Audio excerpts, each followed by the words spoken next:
La necesidad natural de las empresas de conocer los riesgos a la salud a los que su personal puede estar expuesto en el ámbito laboral muestra la importancia del conocimiento en materias de higiene industrial.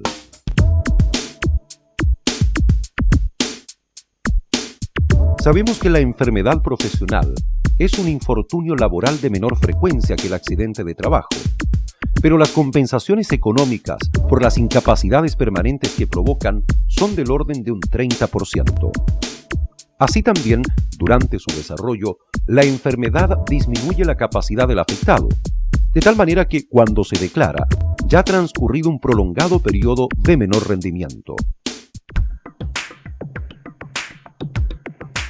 No todas las actividades productivas aseguran la confortabilidad laboral de sus trabajadores. Esto porque las energías caloríficas o frigoríficas existentes en alguna de ellas repercuten en la salud de los trabajadores. Los efectos de la mayoría de las agresiones ambientales se ponen de manifiesto a largo plazo, de una forma lenta y progresiva. Generalmente son reversibles. Si cesa la exposición, este es el proceso típico de las enfermedades profesionales.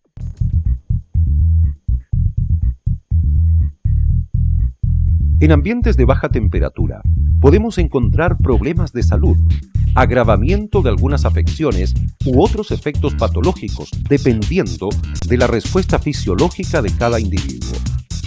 En ambientes fríos, el problema de la conservación del calor se resuelve en gran medida evitando la exposición de la piel al ambiente.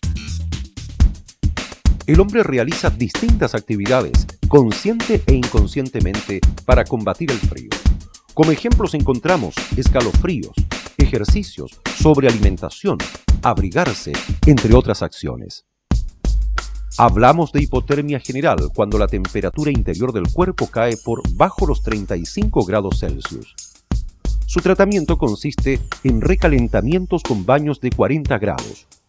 Luego, una vez alcanzados los 35 grados, el paciente se seca y se abriga bajo frazadas calientes. Quienes trabajan en condiciones extremas de frío, naturales o artificiales, normalmente conocen o reciben información sobre los riesgos de su tarea y toman las debidas precauciones. Las zonas del cuerpo más afectadas generalmente son las mejillas, la nariz y las orejas, ya que el rostro no suele cubrirse. La exposición al frío intenso, aún durante periodos breves, puede producir congelación e hipotermia.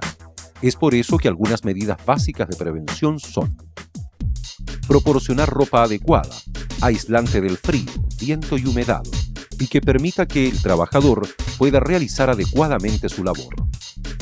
Reducir o eliminar las tareas de vigilancia que impliquen una escasa actividad física e incrementar el esfuerzo en aquellas tareas que supongan trabajo ligero.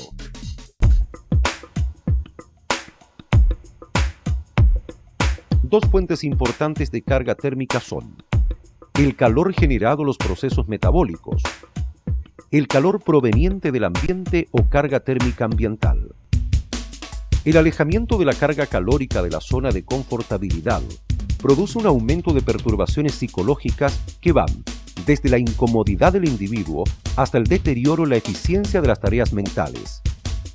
A niveles superiores hay una clara pérdida de la capacidad de trabajo, perturbaciones en el bienestar físico, esfuerzos excesivos sobre el corazón y sistema circulatorio, sobrecarga los mecanismos de balance de agua y sal en el cuerpo, incremento de perturbaciones que culmina con un agotamiento agudo o shock que puede acarrear fatales consecuencias. En el caso de la exposición a los ambientes calurosos, las consecuencias se manifiestan bruscamente, principalmente a través de desmayos y deshidratación. Para reducir los riesgos existentes en estos casos, se puede restringir la actividad física del sujeto, disminuir la agresividad ambiental existente o actuar sobre ambos factores a la vez. Para lograr una mejor confortabilidad de los trabajadores se debe adecuar las variables medioambientales mediante sistemas de climatización, reducir la transmisión de calor de paredes y ventanas, colocación de persianas, comprobar que el sistema de distribución del aire está equilibrado para evitar molestias debido a corrientes de aire.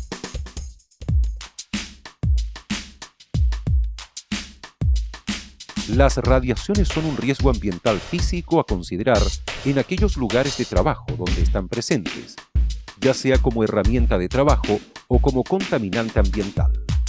Las radiaciones son ionizantes cuando al actuar con la materia produce la ionización de la misma, es decir, origina partículas con carga eléctrica. Las radiaciones ionizantes pueden ser corpusculares, es decir, partículas subatómicas o electromagnéticas como los rayos X.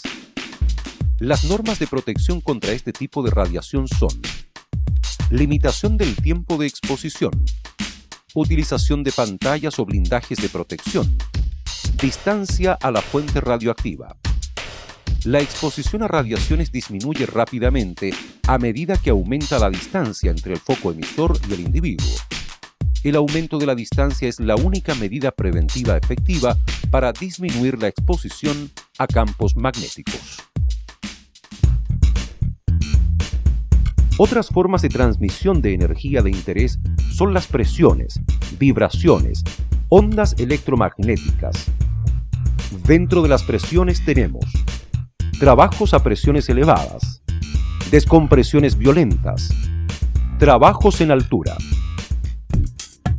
Las vibraciones son aquellas que provienen de equipos como perforadoras, equipos neumáticos y medios de transporte, con el consecuente daño articular y al sistema circulatorio sanguíneo.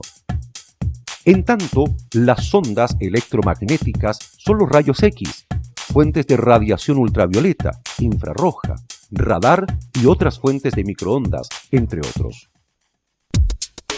Un ejemplo industrial es el caso de la radiación ultravioleta, proveniente de la luz del arco eléctrico de la soldadura, riesgo que también existe en los trabajadores que desarrollan su actividad al aire libre, a torso o piel desnuda.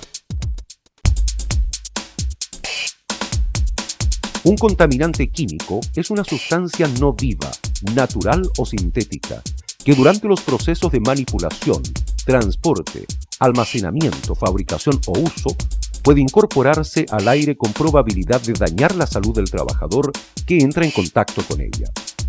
Las variables que participan en los riesgos químicos son: concentración del tóxico, tiempo de exposición, propiedades físico-químicas, propiedades toxicológicas, rutas de ingreso al organismo, forma de presentación de la sustancia, sexo, edad, estado de salud o variabilidad individual.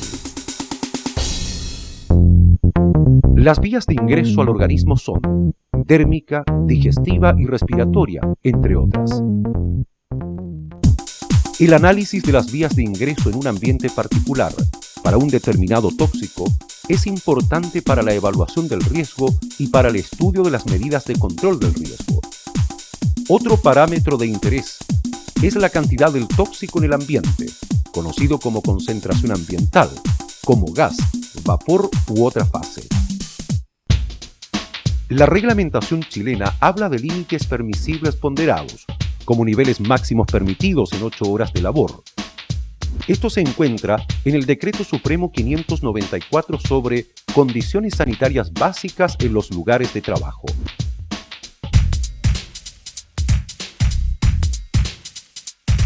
Se define como riesgo biológico a toda materia orgánica de origen animal o vegetal, capaz de producir efectos contra la salud de los trabajadores por procesos infecciosos, tóxicos o alérgicos.